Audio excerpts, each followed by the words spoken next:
दोस्तों, कहा जाता है कि जो चीज़ हमारे पास होती है उसकी वैल्यू हमें तब नहीं होती, लेकिन जब वो चीज़ हमारे पास से चली जाती है तभी हमें उसकी असली वैल्यू समझ में आती है। क्योंकि जब हम पहले घर में टेस्ट सीरीज जीत रहे थे और विराट कोहली ने होम टेस्ट सीरीज को एक किला बना दिया था जिसको फतेह कर पाना नामुमकिन था, उस समय हम ये बात करते थे कि घर में जीतने से क्या होता है, असली परीक्षा तो बाहर जाकर जीतने पे होगी। लेकिन जैसे हम घर में हारने लगे, पूरे क्रिकेट वर्ल्ड में हाहाकार मच गया। लोग पानी पी पी कर गौतम गंभीर को गालियां दे रहे हैं और उससे ऊपर जले पर नमक का काम किया है साउथ अफ्रीका के कोच ने। उन्होंने प्रेस कॉन्फ्रेंस में ऐसी बात बोल दी जो हर क्रिकेट प्रेमी को शर्मसार कर गई। पता है आपने उन्होंने क्या बोला? चौथे दिन के खेल की समाप्ति पर जब प्रेस कॉन्फ्रेंस में उनसे पूछा गया कि पारी डिक्लेयर करने में आपने इतनी देरी क्यों की, तो उन्होंने क्या सबका यूज किया पता है? उन्होंने कहा कि भारतीय टीम को हम घुटनों पर रेंगते हुए देखना चाहते हैं,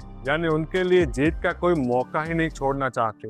2003 की खतरनाक ऑस्ट्रेलिया टीम, जिनके कप्तान थे रिकी पॉन्टिंग, जो अपने बड़बोलेपन के लिए जाने जाते थे, उनकी भी इतनी हिम्मत नहीं हुई कि भारत को भारत में आके ललकार सके। सब जगह जीतने के बाद भी उनकी आखिरी ख्वाहिश भारत में फतेह करने की रही थी, लेकिन वो पूरा हो न सकी।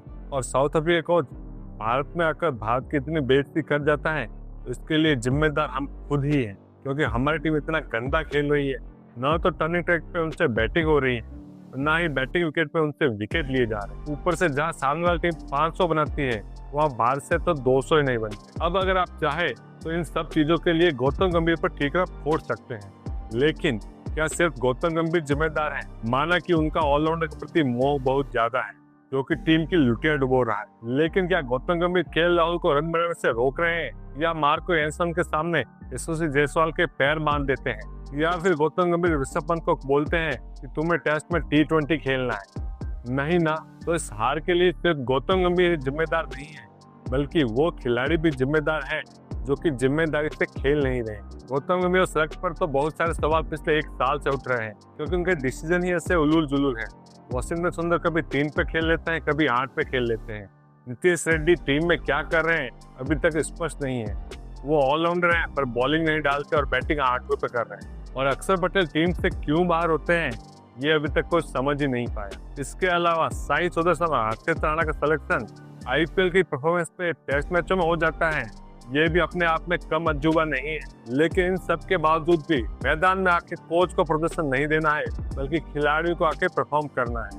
मैदान में खिलाड़ियों का एप्लीकेशन ही नहीं दिख रहा, वो लड़ने का जज्बा ही गायब है। और अगर इसकी जिम्मेदारी भी अगर आपको गौतम गंभीर को देनी है, तो वो प्रोफेशनल क्रिकेटर क्या बात के। सही बात तो है कि भारतीय टेस्ट टीम अच्छी तैयारी करती ही नहीं है। अभी तक समझ ही नहीं आ रहा कि उनको विकेट कैसे चाहिए, क्योंकि अगर टर्निंग ट्रैक बनाते हैं तो भारतीय बैट्समैन ही बैटिंग नहीं कर पाते हैं, और अच्छी विकेट बनाते हैं जिस पर 5 दिन मैच हो तो भारतीय बॉलर विकेट नहीं ले पाते हैं। और बैट्समैन का तो जाने ही दो, लुटिया डुबोने में नंबर 1 बल्लेबाज ही है। उसका कारण है कि भारत के पास टेस्ट के स्पेशलिस्ट बल्लेबाज ही नहीं। देखा जाए तो इसी टीम में देख लो, यशस्वी जायसवाल अब केएल राहुल को छोड़ के कोई भी टेस्ट का स्पेशलिस्ट बल्लेबाज है ही नहीं। और देखा जाए तो इन दोनों का फ्लॉप रहना भी बड़ा पॉइंट है, क्योंकि सिर्फ ये दोनों थे जिनका बैटिंग ऑर्डर ऊपर नीचे नहीं किया गया, बाकी सब लोगों का बैटिंग ऑर्डर ऊपर नीचे किया गया।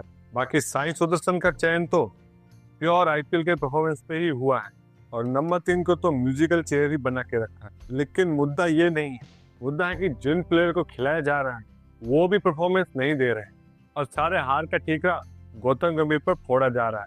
लेकिन वास्तव में ये शर्मनाक है। 2000 से लेके 2024 तक भारत सिर्फ 3 टेस्ट सीरीज हारा था, और इन 12 महीनों में 2 बार भारत का क्लीन स्वीप हो गया। ये भी अपने आप में इतिहास है। तो इतिहास लिखने की बारी आएगी तो कलम कभी गौतम गंभीर को तो माफ नहीं करेगी, लेकिन शर्म के इस कालिक में उन खिलाड़ियों का योगदान भी कम नहीं है जो सिर्फ क्रिकेट की पॉलिटिक्स में ज़्यादा इंटरेस्ट ले रहे हैं, परफॉर्मेंस में नहीं। क्योंकि मैदान में आकर गौतम गंभीर को परफॉर्मेंस नहीं देना है, प्लेयर्स को देना है, और प्लेयर्स जिम्मेदारी ले ही नहीं।